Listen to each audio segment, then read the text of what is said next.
So you've probably just bought some DDR4 memory and you've stumbled upon this video. And in my opinion, you're entitled to get those extra speeds for the money you just spent.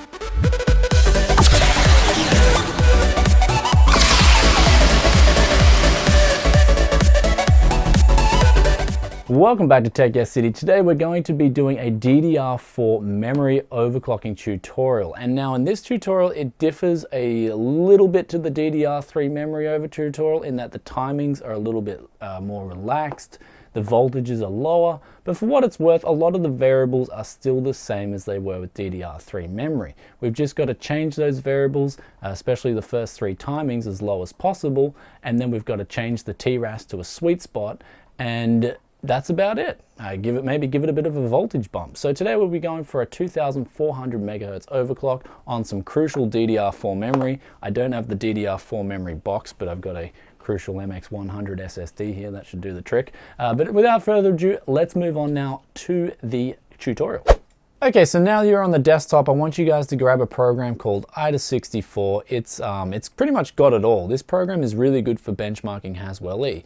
Now I'll put the link in the description below. You can download it for free. You also get a free 30-day trial as well, which I do recommend just using that. You don't have to buy this software. You can just use it for free for 30 days to find your overclock and then be done.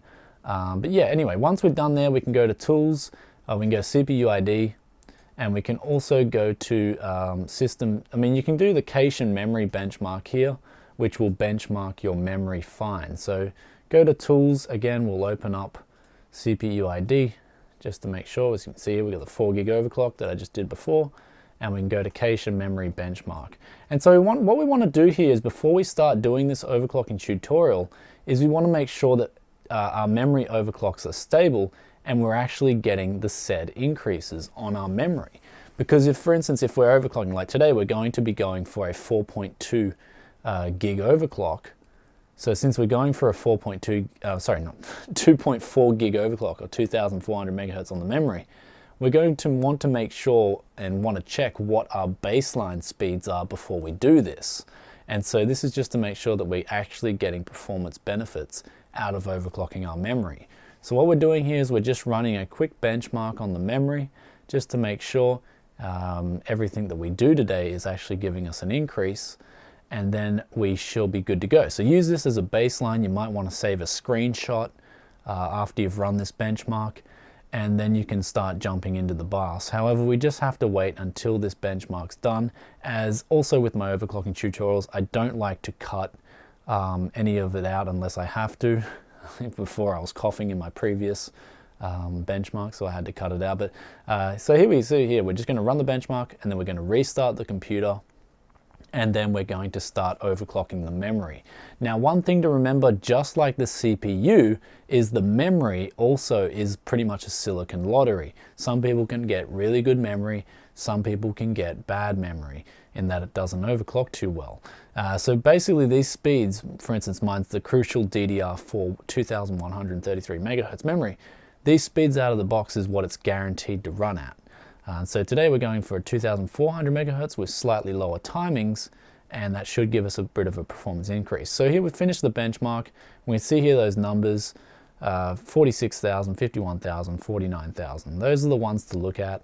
Especially with that total latency there of 69.6 nanoseconds. So once we've done that, we can save that. I will save it to my desktop, and we can go save, and then we can close these down and restart our computer and start jumping into the BIOS. So we're going to start getting straight into the deep end. Now, as I said before in my CPU overclocking tutorial, you may have a different BIOS to me. Especially if this is in the future, where different motherboards are out, say the X109 or whatever numbering scheme. But we've got here, we hit delete just to jump into BIOS as soon as we start up our computer. And yes, we just got to wait, try and jump into BIOS. Hopefully the Gigabyte BIOS bug doesn't strike again. So the Gigabyte motherboard, the X99, it actually has this problem where it can't, you can get in stable overclocks, but it just resets the overclocks. It's some weird bug going on with this BIOS. But anyways, we boot up the computer, we can just hit delete and jump straight into the BIOS, hopefully. I don't know what's going on here, it's just taking its time. Come on, Gigabyte motherboard. It's doing a few cycles, resetting, having a dance. Okay. So I like you guys to see everything as well, everything that happens behind the scenes, because it's an important part to overclocking. Overclocking is not easy. It's not just like you're not just punching in a few things and everything's perfect.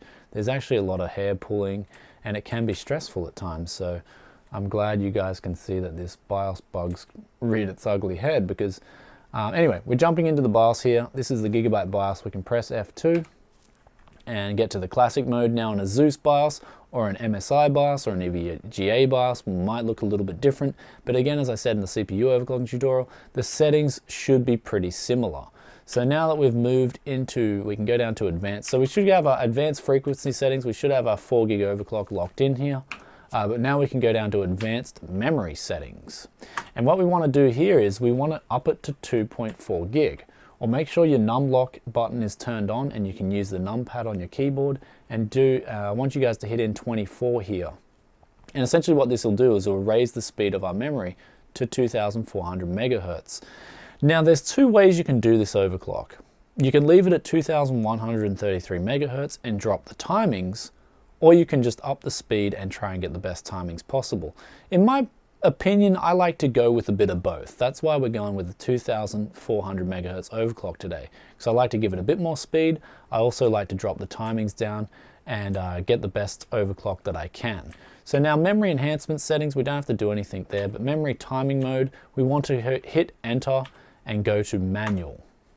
And essentially this will allow us to edit our timings manually and put in our settings. So channel interleaving, also we'll want to enable this, because this will pretty much enable all the same timings across all the memory subsets. So anyway, once we've done that, once we've enabled that, we can then go to this one, rank interleaving as well, enabled. So again, we want all our settings interleaved, intertwined, entangled basically. We want all our settings the same as each other across all 4 memory sticks. So I am using 4 Crucial DDR4 memory sticks for this overclock. Also, if you wish to check out a review for that memory, then I'll put the description link below. But I'm guessing a lot of you guys will be using Crucial DDR4 memories. It's actually really good value for money. So this will be a great overclock if you're on Crucial DDR4 memory. Anyway, once we've done that, we can hit that enabled memory timing manual. We can then go down to channel A memory sub timings, and then we can go down here. Memory timing mode's already set to manual, and then we can go to memory boot mode. And I like to set this to normal, mainly because of the fact that this Gigabyte motherboard still has some BIOS problems, and I like my memory booting up at a normal speed. If you want to save time, you can enable fast boot as well, but I like to go normal memory boot mode. And then we can go to CAS latency. And now for me, I like to hit in 14. So see, you can see the default's 15, but that's at 2133 megahertz. As we up the speed of the memory, technically our latency gets faster as well, because our memory is running faster in general. So if we were to compare 15 nanoseconds on the CAS latency at 2400 megahertz as opposed to 2133 megahertz, it would be something like 14, yeah, around about 13.9 maybe. I'm not too sure. I have to get a calculator anyway off the top of my head. That makes about sense. But anyway, we're going down to 14 now. So essentially at 2133 megahertz, I could probably run this at 13. But since we're going for 2400 megahertz, I'm going to drop this down to 14, and the TRCD, I'm going to put this to 15. Generally, I've found with my DDR3 memory as well, this setting, the TRCD, generally loves to be 1 nanosecond slower than the CAS latency and the TRP. Now, you're probably wondering what exactly these settings are. Basically, they're just, think of it as just simple variables which you have to change in order to get the best speeds possible. Don't try to understand exactly what they are. I mean, if you want to understand what they are, then I'll put a wiki article in the description below where you can read up about all these timings and what they do, but just understand the way we can change them and what affects what, essentially. So don't try to understand why, just understand that these are variables. You need to get them as low as possible for the said voltage in order to get the best speeds. So now we've done, and feel free to copy my settings. If my settings don't work, then you may wish to drop it back to 15, possibly even 16, like that. And just 15, 17, 16, if your memory is really bad.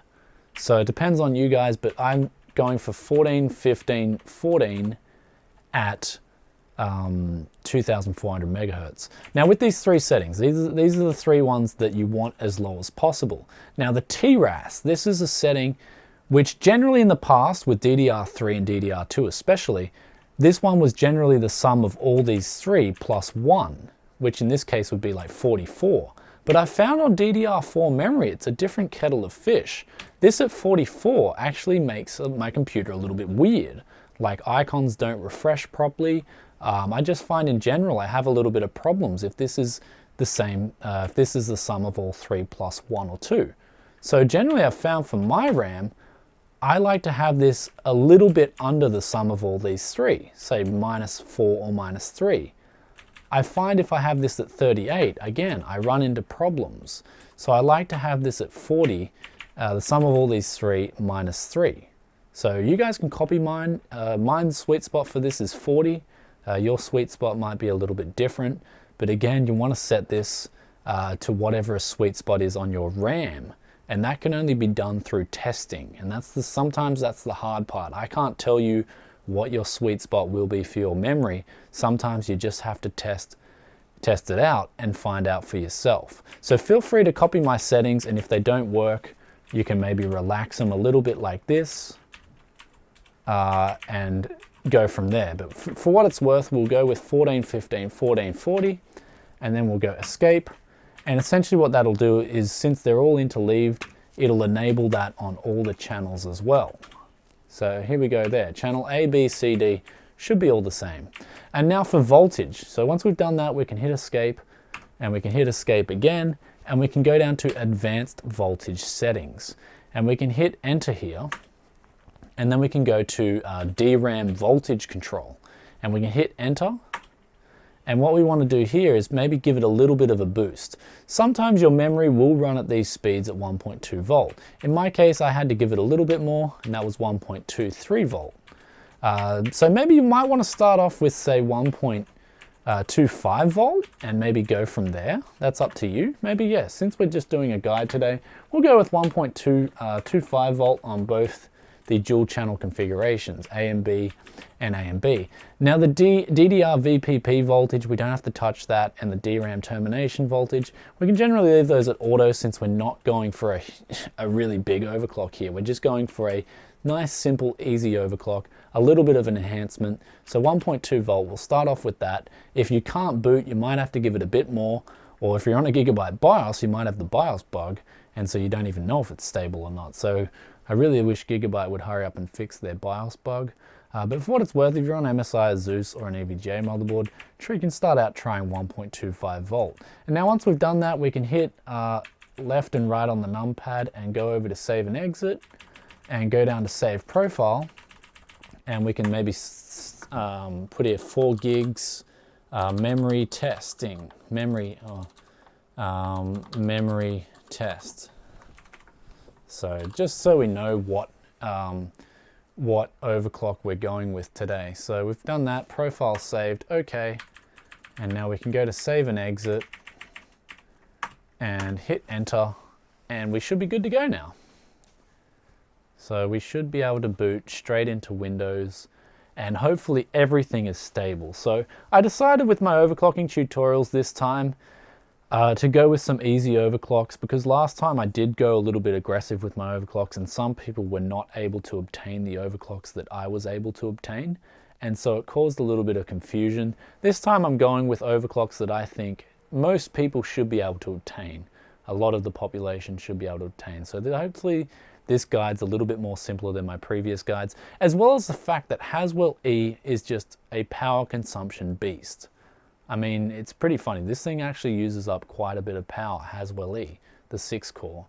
Also the DDR4, even though the DDR4 uses up less power than the DDR3, the actual 6 core itself is a bit of a beast. So anyway, once we booted into Windows here, we'll see that that was a successful boot.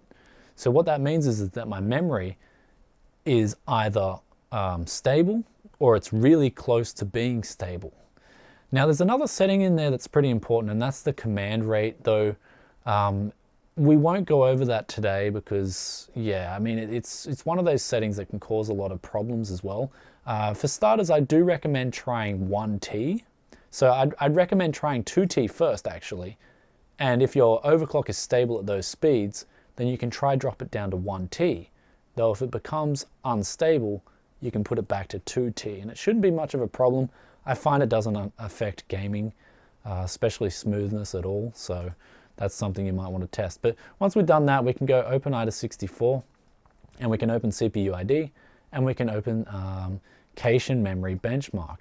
Now before, and we can go start benchmark. Now before, I showed you that screenshot. So what we're doing this time around is we're simply making sure that our memory is running either higher or at least the same as it was before. And so hopefully you guys should see here a better benchmark than what I got before. And now my memory is able as well. I'll talk about a few other things. This memory I've got is able to go up to 2,666 megahertz.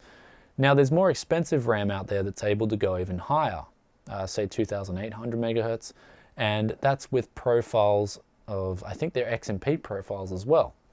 So if you have some of that RAM, that's great.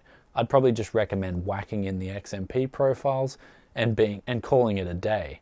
But if you're on the the budget DDR4 memory, which is fantastic value for money, then you can overclock this stuff and get a bit of extra performance out of it.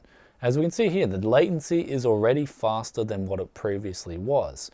So we've shaved about 6 nanoseconds off the latency, which is a good thing, especially for games. And so, I mean, you can shave it. You can try shave off more time if you want to by dropping some of these timings down even more. Maybe you can try and get it down to 59. I think that's where I got it down to 59 nanoseconds at 2,666, I believe. But anyway, let's have a save. We'll save that now. Desktop, I think it was called CacheMem2, so we'll call that number 2. We'll save that there. And now we can open these up side by side, and we can check. Or we can just do one and the other. But we can see here the memory. We'll look at the speeds here. We can see here the read speeds are faster on the overclock. The write speeds are a little bit faster, which is still a good thing. And the copy speeds are significantly faster. So the read and copy speeds are faster and the latency is better. So the level 3 cache was a little bit slower, 2 nanoseconds slower, but that's not to worry because generally everything else is a bit faster. So this, in my opinion, is a successful overclock on the memory. Now, another thing we can do is, if you want to make sure that this memory overclock is fully stable, we can close this down. We can go to System Stability Test here, and we can just click Stress. So make sure these are unchecked, and just stress system memory, and then we can start. And this, if there's a problem with your memory, you should be able to see it here. So we can see here, this one's just going up and down a little bit. But, I mean, since it's system memory, it can do this, so don't worry about it too much. Anyway, that's that. System memory is fine. I mean, sorry, this is the actual CPU usage. So as I was saying before, it's fine if this is dropping up and down since it's actually testing the CPU. It's testing the DDR4 memory and not the CPU. So anyway, you can run this system stability test. This will just stress your system memory. If you come into a crash almost immediately, that would indicate that you either need more voltage or you have to drop your speeds back. So just like the CPU, some memory just won't be able to run at certain speeds. You'll hit the max cap where your gear just can't run anymore. For instance, my CPU just can't go over 4.5 gigs. I mean, it can boot at 4.5 gigs. Hell, I think it can even boot at 4.6 gigs. But it can't be stable at 4.5 gigs. The most I can get my Haswell E CPU do is 4.4 gigs fully stable, as opposed to my 4-core, which can get fully stable at 4.6 gigs. Sorry, I just had to have a break there. I just coughed. It's so dry in this room. But anyway, as I was saying, last things last, and that is, yeah, your memory just might not be able to get to 2666 megahertz. If you're really unlucky, you might not even be able to get your memory to 2400 megahertz. I imagine there would be someone out there that just can't get their memory to 2400 megahertz. And if you're that person, then you've just lost the silicon lottery. That's all it means. However, even if you can't get your memory to 2400 megahertz, I still recommend dropping down the timings if you can. 15, 15, 36 seems a little bit, it's not, I guess it's not the perfect overclock for memory out of the factory. I'd maybe try and get it down to 13, 14, 13, 36, and just leave it at that. I'd try and do that for starters at 1.2 volt. But as you've seen here, I've got my memory at 14, 15, 14, 40 at 2400 megahertz, and it's running completely fine. It's beastin', it's feastin', and it's winning. So if you guys have any questions about overclocking memory, then please leave a comment in the comment section below. And if you like this tutorial, please give it a thumbs up. And if you have any questions or anything, yeah, you just don't understand or you want to get your head around, then I'll help you out as best as I can. Anyways, if you haven't already subscribed to Tech City, where I'll be coming back with more tech videos for you guys, and I look forward to catching you guys in another tech video very soon. And also, one thing I forgot to add was that, yeah, just, I mean, overclocking memory is a little bit more annoying than overclocking the CPU, in my opinion, because even though you might think you've got a stable memory overclock, it's just more random in general. Like if you don't have a stable CPU overclock, it'll generally tell you pretty much straight away. An unstable memory overclock can do some weird things, like for instance, icons not showing. And so if you just notice something strange, as soon after you've done your memory overclocks, then in my opinion that's not a stable memory overclock, and you might want to give it a little bit more voltage or slow down some of your speeds or relax your timings a little bit. Anyways, that's about it, and I look forward to seeing you in another tech video. Peace out for now. Bye.